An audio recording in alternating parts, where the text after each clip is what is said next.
Date பார்த்தீங்கன்னா 23 ஆகுது. So time பார்த்தீங்கன்னா 2:30 ஆக போகுது. இன்னொரு 10 மினிட்ஸ் இருக்குது. Hello friends, welcome back to my channel Sathya. இன்றைக்கி எப்படி போல ஒரு இன்ட்ரெஸ்டிங்கான பிளாக் பார்க்கலாம் வாங்க. ஸோ இப்போ நான் கிச்சனில் இருக்கேன். இனிமேல் தான் சாப்பிட்ணும். ஸோ இன்றைக்கி என்ன பண்ணியிருந்தேன்னா சாம்பார் பண்ணியிருந்தேன். ஸோ சாம்பார் வச்சு முறுக்கு இருந்துச்சு, அதை கொட்டி சாப்பிட போகிறோம். இனிமேல் தான் சாப்பிட போகிறோம். ஸோ செஞ்சு முடிச்சாச்சு, முன்னாடியே முடிச்சாச்சு. இப்போ தான் சாப்பிட போகிறோம். ஆனால் ஸோ இன்றைக்கி டே எப்படி போகுதுன்னு வாங்க பார்க்கலாம். ஸோ சாம்பார் ரெடியாக இருக்குது. நான் இந்த மாதிரி பருப்பு முழுசாக தெரியுது பார்த்தீங்களா, அந்த அளவுக்கு வேக வச்சு சாப்பிட்டு பாருங்கள். சாம்பார் சரி டேஸ்ட்டாக இருக்கும். அப்புறம் பார்த்தீங்கன்னா சாதம் இன்னும் கொஞ்சம் ரிமைனிங் நிறையாவே இருக்குது. இது இப்போ சாப்பிட்டு முடிச்சோன்னா காலியாயிரும். நான் 1 டம்ளர் உளுந்து போட போகிறேன். இதில் 4 டம்ளர் இட்லி அரிசி போட போகிறேன். ஸோ இந்த சைட் பார்த்திங்கன்னா இட்லி அரிசி ஊற போட்டிருக்கேன். இது 4 டம்ளர் எடுத்துக்கிட்டேன். 1 டம்ளர் இட்லி அரிசிக்கு 4 டம்ளர் இட்லி அரிசிக்கு 1 டம்ளர் உளுந்து போட்டுக்கோங்க. கொஞ்சோண்டு வெந்தயம் போட்டுக்கோங்க. ஸோ ரொம்ப நாள் கழித்து நான் எல்லாமே ஊற வைக்க போகிறேன். உங்கள்கிட்ட நான் பழைய வீடியோவில் சொல்லியிருப்பேன். அதாவது இட்லி அரிசிக்கு ஊற வைக்கிறப்பமே அடை தோசைக்கு ஊற வைப்பேன். ஸோ அடை தோசைக்கு ஊற வைப்பேன். அதை மாதிரி தான் ஊற வச்சுருக்கேன். பருப்புலாம் போட்டு ஊற வச்சுருக்கேன். 3 வகையான பருப்பு, கடலைப்பருப்பு, துவரம்பருப்பு, பாசிப்பருப்புலாம் போட்டு ஊற வச்சுருக்கேன். இது அடை தோசைக்கு. இது பார்த்திங்கன்னா வடைக்கு கடலைப்பருப்பு மசால் வடை செய்யலாம் அப்படின்ட்டு ரொம்ப நாளுக்கு அப்புறம் இந்த மாதிரிலாம் டிஃப்ரெண்ட்டாக ஊற வச்ச மாதிரி இருக்குது. ஸோ நல்லா சாப்பிட்லான்ட்டு ஊற வச்சுருக்கேன். ஃப்ரெண்ட்ஸ், இப்போ பார்த்தீங்கன்னா டைம் ஷார்ப்பாக 4 ஆகுது. ஸோ கொஞ்ச நேரத்தில் சன்னை கூட்டிகிட்டு வந்துடுவேன். அதுக்கப்புறம் என்ன பண்ணுறேன்னு உங்களுக்கு நான் அப்டேட் பண்ணுறேன். இந்த டே எப்படி போகுதுன்னா, எனக்கு ரொம்ப நாளுக்கு அப்புறம் பார்த்திங்கன்னா வீடியோ எடுக்கிறேன். அதனால பார்த்திங்கன்னா ஹாப்பியாக போகுது. ஸோ இப்போ சன் வந்தோடனே கொஞ்சோண்டு ஸ்நாக்ஸ் கொடுத்துட்டு கொஞ்ச நேரம் ஜாலியாக அவங்ககிட்ட விளையாட போகிறேன். ஸோ ஏதாவது அப்புறம் பார்த்திங்கன்னா மாவெல்லாம் ஆட்டணும். ஸோ இட்லி அரிசிக்கு, அப்புறம் பார்த்திங்கன்னா இதுக்கு அடை தோசைக்கு, அப்புறம் பார்த்திங்கன்னா இதுக்கு வடைக்கு ஊற வச்சுருக்கேன். ஸோ இப்போ டைம் ஆயிடுச்சு.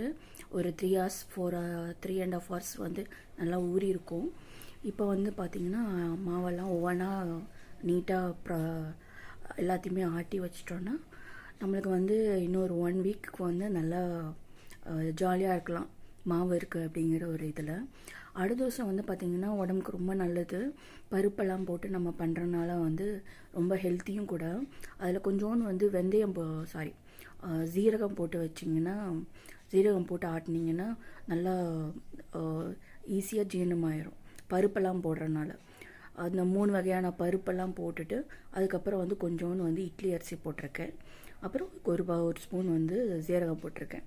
ஸோ இதை ஆட்டினீங்கன்னாவே ஒரு 5 நிமிஷத்துலேயே நான் ஒரு 3 ஹவர்ஸ் ஊற வச்சுருந்தீங்கன்னா 5 நிமிஷத்துலேயே மாவு ஆட்டுறப்போ அந்த கல்லில் போட்டிங்கன்னா 5 மினிட்ஸ்லேயே நல்லா இதாகிடும். புதுன்னு நல்லா மாவு வந்துடும். ஸோ அது ரொம்ப நேரம் ஆட்ட தேவையில்லைன்னு நினைக்கிறேன். ஸோ அப்புறம் பார்த்திங்கன்னா மசால் வடைக்கு ஊற வச்சுருக்கேன். அதுவும் ஆட்டணும். அதுவும் அப்படி தான், கடலைப்பருப்பு தானே, அது ஈஸியாக ஊறிடும். ஸோ ஆட்டுறதுக்கு ஈஸியாக இருக்கும். சரி வாங்க, ரொம்ப பேசாமல் பார்ப்போம் வீடியோக்குள்ளே. இது மாவெல்லாம் ஆட்டி முடித்ததுக்கப்புறம் எடுத்தது. ஸோ 2 இதில் எப்பயும் போல் ஸ்டோர் பண்ணி வச்சுட்டேன். இந்த மாதிரி ஒரு பிளாஸ்டிக் பாக்ஸ் கண்டெய்னரில் ஸ்டோர் பண்ணிடுவேன். அப்புறம் இதில் ஒரு சம்பளத்தில் அந்த இது ஃபுல்லும் பாதி வரும் 2லேயுமே எனக்கு. ஸோ அதை ஊற்றி நல்லா கலக்கி ஃப்ரிட்ஜில் வச்சாச்சு. இதெல்லாம் பார்த்திங்கன்னா அடுத்த நாள் வந்து சண்டே அப்போ நினைக்கிறேன். அப்போ வந்து காய்கறி வாங்கினதெல்லாம் வந்து வெளியில் வச்சுருந்தேன். ஸோ எல்லாம் எடுத்து வைப்போம் ஓசெல்லாம் அப்படின்ட்டு. நம்ம வந்து காய்கறியெல்லாம் வாங்கின உடனே வந்து ஸ்டோர் பண்ணி வைக்கிறப்போ கொஞ்சம் கஷ்டமாக இருக்கும். எல்லாத்தையும் ஸ்டோர் பண்ணி வைக்கிறதுக்கு எப்படா பண்ணுறது அப்படிங்கிற மாதிரி. ஆமாம், இது சண்டே எடுத்தது. சண்டே அன்றைக்கி வந்து நான் வந்து மீன் குழம்பு பண்ணியிருந்தேன். ஸோ மீன் குழம்பும் மீன் ஃப்ரையும் பண்ணியிருந்தேன். எனக்கு என்னமோ சண்டே வந்து எப்படி போச்சுன்னா, ஒரே நமக்கு வந்து அந்த ஒன் டே வந்து ஃப்ரீயாக இருக்கிற மாதிரி இருக்கும். ஆனால் இருந்தாலும் நான் சீக்கிரமாக நான் லேட்டாக தூங்கி எந்திரிச்சா எல்லாருமே டென்ஷன் ஆயிடுவாங்க. டீ எங்கே போச்சு, பால் இன்னும் கொடுக்கல, இன்னும் காலையில் சாப்பாடு செய்யலை அப்படின்னு கம்ப்ளைண்ட் வரப்போ கொஞ்சம் கஷ்டமாக இருக்கும்.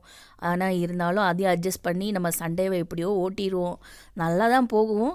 ஆனால் அந்த மாதிரி சுச்சுவேஷன் நிறையா நடக்குமா, அப்போ எனக்கு கொஞ்சம் கஷ்டமாக இருக்கும். என்னடா சண்டே கூட காலையில் தூங்கி எந்திரிக்கிறதுக்குள்ள இவ்வளோ இது பண்ண வேண்டியதாக இருக்கா, சீக்கிரமாக எந்திரிக்கணுமா இதுக்காக அப்படின்ற மாதிரி இருக்கும். பட் அவங்க நிலைமையிலேருந்து பார்க்குறப்போ அவங்களுக்கு வந்து பசிக்கும்ல, அதையும் யோசித்து பார்க்க வேண்டியதாக இருக்குது. ஸோ அதையும் கஷ்டப்பட்டு அப்படியே ஒரு அட்ஜஸ்ட்மெண்ட்டோடு போனால் தானே நம்மளுக்கு வாழ்க்கையே நல்லாயிருக்கும். ஸோ அதனால் வந்து எல்லாம் பண்ணி கொடுத்துட்டு அதுக்கப்புறம் வந்து மீன் குழம்பு வச்சேன், மீன் ஃப்ரை பண்ணேன். ஸோ அதிலே போயிடுச்சு. வடித்த கஞ்சி வந்து கொஞ்சம் நிறையா வச்சு குடிச்சு பாருங்கள், நல்லாயிருக்கும், உடம்புக்கு ரொம்ப ஹெல்த்தியும் கூட. ஸோ நம்மளோட ஃப்ரையும் ரெடி ஆயிடுச்சு, மீன் குழம்பும் ரெடி ஆயிடுச்சு. மீன் குழம்பு ரெசிபி நிறைய டைம் போட்டிருக்கேன். இந்த தடவையும் வந்து அதே மாதிரி தான் செஞ்சுருந்தேன். இது அதுக்கு அடுத்த நாள் நான் வந்து பட்டர் பீன்ஸ் குழம்பு வச்சுருந்தேன். காலையிலே வச்சுட்டேன், அது காமிச்சிட்ருந்தேன் உங்களுக்கு. இது வந்து ஒரு 2 days vlogன்னு வச்சுக்கோங்களேன், 2-3 days vlog-ஆக இருக்கும். ஸோ நான் ரொம்ப நாளைக்கு முன்னாடி எடுத்து வச்சது, அதை வந்து போடாமல் இருந்தேன், போஸ்ட் பண்ணாமல் இருந்தேன். ஸோ இது வந்து நம்மளோட வடித்த கஞ்சி. இதில் வந்து கொஞ்சம் சாதம் போட்டு கூட நம்ம பிசைஞ்சு சாப்பிட்டு பார்க்கலாம். ஆனால் இதை வந்து கஞ்சாக குடிக்கிறது வந்து, இந்த மாதிரி தண்ணியாக குடிக்கிறது வந்து இன்னும் நல்லாயிருக்கும், நல்லதும் கூட. கொஞ்சம் சூடாக குடிங்க, ஆறுனதுக்கப்புறம் குடிக்கலாம். ஆனால் சூடாக குடித்தா இன்னும் நல்லது, அதனால் சொல்கிறேன். இவ்வளோ இருக்குது, இதை குடிச்சிடலாம். கஞ்சி தண்ணி அவ்வளோ நல்லது உடம்புக்கு. கொஞ்சம் நம்மளுக்கு ஹெல்த் இஷ்யூஸை, கொஞ்சம் காய்ச்சலோ இல்லை உடம்பு முடியாமல் இருந்தாலோ அந்த மாதிரி டைமில் வந்து இது வச்சு குடிச்சிங்கன்னா ரொம்ப நல்லது. இன்னும் கொஞ்சம் ஆறிடுச்சு, சூடாக குடித்தா இன்னும் நல்லாயிருக்கும்.